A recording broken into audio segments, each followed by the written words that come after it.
Greetings to everyone. This is your host Ash Khan, and you are watching Consumer Pakistan News Channel. In today's bulletin,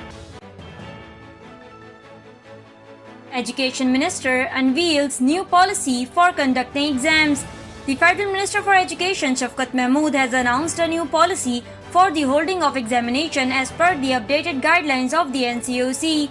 The decision was taken in a meeting of the Interprovincial Education Ministers Conference, which also concluded with the agreement that the board examinations will be held after 15th of June. It was also decided to prioritize the matriculation and intermediate examinations to allow candidates to apply for admissions to university in a timely manner.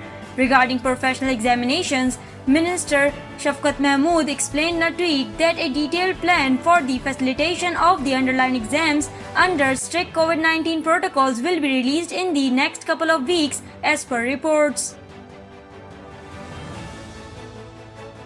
WHO confirms if currently available vaccines work against coronavirus variants. The regional director for the World Health Organization Europe recently stated that all the COVID-19 virus variants that have emerged so far do respond to the available approved vaccines. While taking to the Reuters, he claimed that countries across Europe are rolling out vaccines from drug makers such as Pfizer, Moderna, AstraZeneca and Johnson & Johnson, and all their doses seem to be working well against the existing variants of the coronavirus.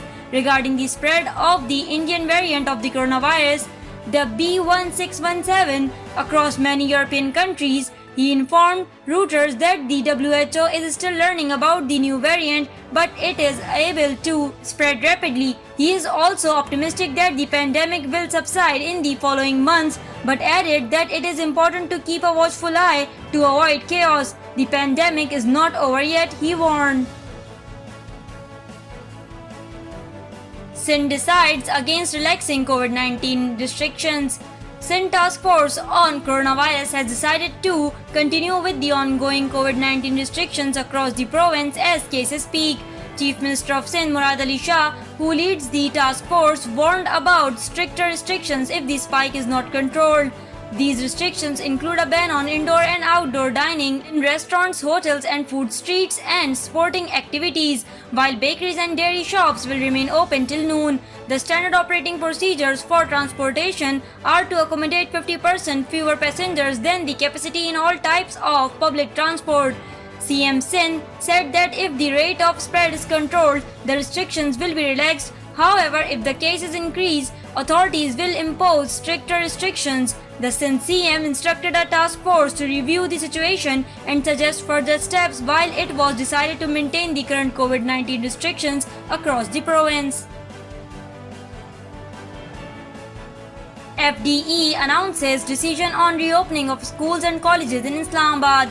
The Federal Directorate of Education has announced that all the educational institutions in Islamabad will remain closed until 6th of June. They were supposed to open on 24th of May, but the date has been postponed due to the high rate of coronavirus infections in Islamabad that stands at 6%. A notification in this regard was issued on Thursday, which read, "Therefore, all educational institutions working under the ambit of Federal Directorate of Education shall now remain closed until 6th of June under the already issued guidelines. The NCOC will review the pandemic situation on 3rd of June and will make another decision on the reopening of the educational institutions." Sindh government ordered to pay monthly allowance to officers holding PhDs. The Sindh High Court has ordered the government of Sindh to pay a monthly allowance of Rs 25,000 to government officials with PhD degrees. The two-judge panel of Justice Irfan Sadat Khan and Justice Adnan Al-Karim Memon delivered the verdict after a petition that was filed by Dr. Ali Abro. According to the minutes of the court proceedings, the petition presented by Dr. Abro revealed that until recently, some government officials with PhD degree were being paid rupees 25,000 in full, while others were receiving only rupees 10,000. After hearing the case, the panel delivered a written verdict ordering the government to pay all the officers holding PhD degrees rupees 25,000 allowance without discrimination. The Chief Secretary of the provincial government has been mentioned in the verdict and has been ordered to present a detailed summary to the SHC within the next 15 days. Thank you for watching Consumer Pakistan News Channel. This is I, Ash Khan. See you in the next bulletin. Until then, take care and goodbye.